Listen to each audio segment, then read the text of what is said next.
Here's the uncomfortable truth. Most people buy Bitcoin after correction at the worst time.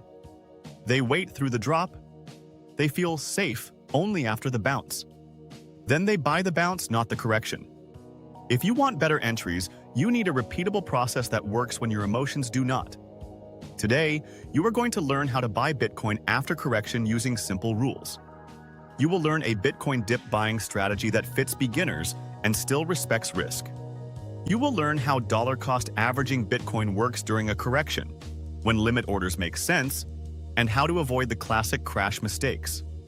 You will also learn the safest way to buy Bitcoin after crash, because security gets more important when scams increase. Let's start with what a correction really is. A correction is a real drop, not a tiny red candle. It can feel like a crash in the moment, even if it is not the bottom of a long bear market. The key is that corrections trigger stress buying and stress selling. Your goal is to act like a professional, even if you are brand new. Before you buy anything, ask yourself one question. Are you trying to trade a bounce or build a position? If you are trading, you need strict risk rules. If you are building, you need consistency. Most people say they are building, but they trade by accident. Now, core playbook for how to buy Bitcoin after correction is simple. You buy in pieces. You do not go all in. You do not try to time the exact bottom. You place your first buy to get exposure. Then you keep buying over time. This is the foundation of a Bitcoin dip buying strategy that survives real volatility. That brings us to the first keyword that matters for search and for results. Dollar cost averaging Bitcoin. Dollar cost averaging means you buy a fixed amount on a set schedule, no matter the price. Investopedia defines dollar cost averaging as buying a fixed dollar amount regularly to reduce the impact of volatility. When you buy Bitcoin after correction, this matters because you remove the "when do I buy" panic. Here is what this looks like in real life. You choose an amount you can repeat. You choose a schedule you can stick to. Weekly is fine. Twice a month is fine. The schedule matters less than staying consistent. When Bitcoin drops again, you do not freeze. You keep buying. Now I want you to think about something. What happens if Bitcoin keeps falling after your first buy? If your plan is a lump sum buy, you feel dumb and you stop. If your plan is dollar cost averaging Bitcoin, you feel ready. You already planned for more downside. That is why this method is so common for people who want to buy Bitcoin after correction without losing sleep. But there is a second part that can improve your average price.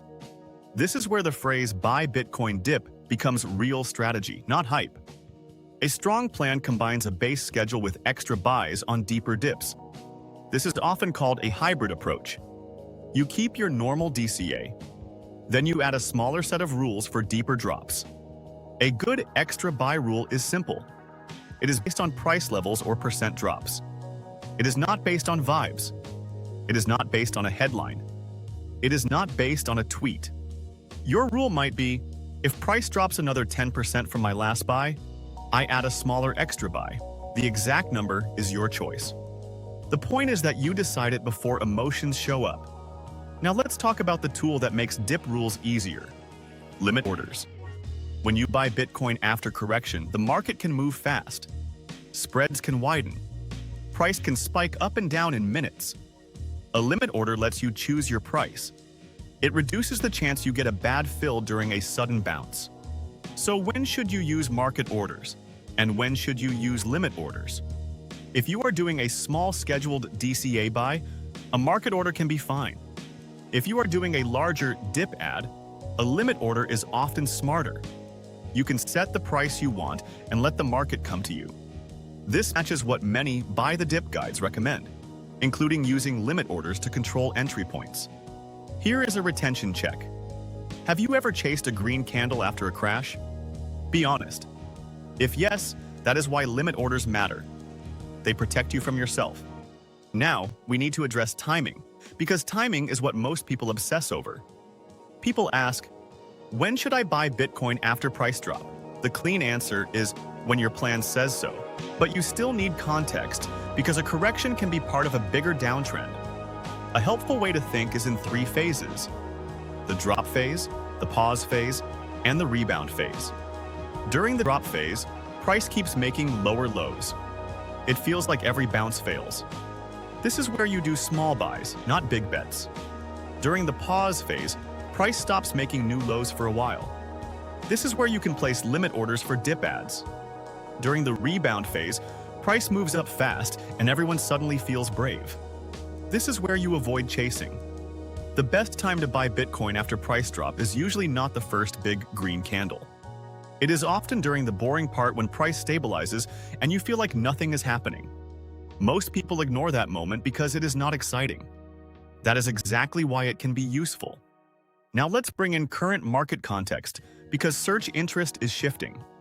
One keyword theme you will see more is spot Bitcoin ETF inflows. When traditional products see net inflows, it can signal demand, even during weak price action. Recent reporting highlighted meaningful net inflows into US spot Bitcoin ETFs during a dip period. I want to be very clear. ETF inflows are not a magic buy signal. They are context. They can help you understand whether demand is returning. But your plan should not depend on a single data point. A better approach is to keep your DCA running and treat ETF flows as background information. Now, let's talk about the part most people ignore. The safest way to buy Bitcoin after crash is not only about entry price. It is about account security and storage security. After big drops, scammers get aggressive. Fake support accounts show up. Fake apps appear. Fake recovery services target people who lost money. So what is the safest way to buy Bitcoin after crash? First, use a reputable platform. Second, lock down your login. Use strong passwords and two-factor sign-in. Third, confirm you are on the real site or real app. Do not click random links from comments or DMs. Investor.gov has clear warnings about investment scams and how they pull people in with urgent messages. Next is storage. If you plan to hold Bitcoin, you need a plan for custody. You can keep a small amount on an exchange for convenience. But for long-term holding, many people prefer a personal wallet. The main risk is not the technology. The main risk is human error. People lose seed phrases. People store them in cloud notes. People take screenshots. Then they get hacked. If you remember one sentence, remember this. Your seed phrase is the key. If someone gets it, they can take your Bitcoin. If you lose it, you can lose access forever. That is why how to buy Bitcoin after correction must include how to store Bitcoin after correction. Now let's address something that kills a lot of investors. Overbuying. A correction makes you feel like you are getting a deal.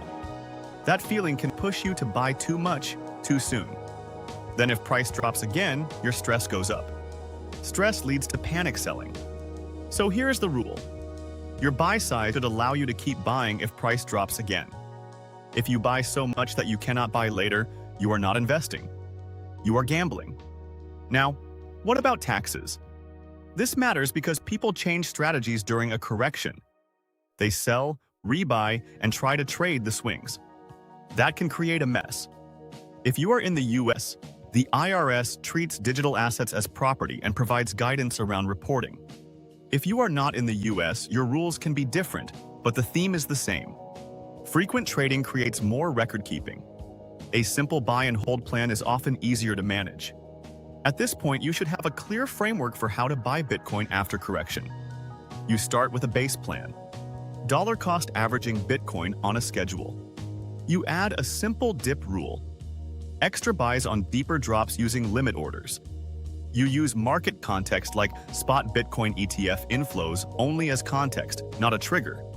You lock down security because the safest way to buy Bitcoin after crash includes protecting your account and your wallet. You keep buy sizes small enough to survive more downside. Now let's do a quick reality check. What if Bitcoin never goes back up soon? That is why time horizon matters. If you are buying Bitcoin after correction for long-term holding, short-term pain is part of the deal. The question is not, will it dip again? The question is, can my plan handle it when it does? Here is a final practical example you can copy. You buy a small starter amount today. You set a weekly buy that you can afford. You set one deeper dip buy level using a limit order. You keep cash in reserve so you can act later. You do not chase green candles. You do not react to every headline. You follow the plan. Now let's wrap it up. How to buy Bitcoin after correction is not about one perfect entry. It is about a repeatable process. Dollar cost averaging. Bitcoin reduces timing stress. Limit orders protect you during fast swings. A hybrid dip strategy lets you buy Bitcoin dip moves without going all in.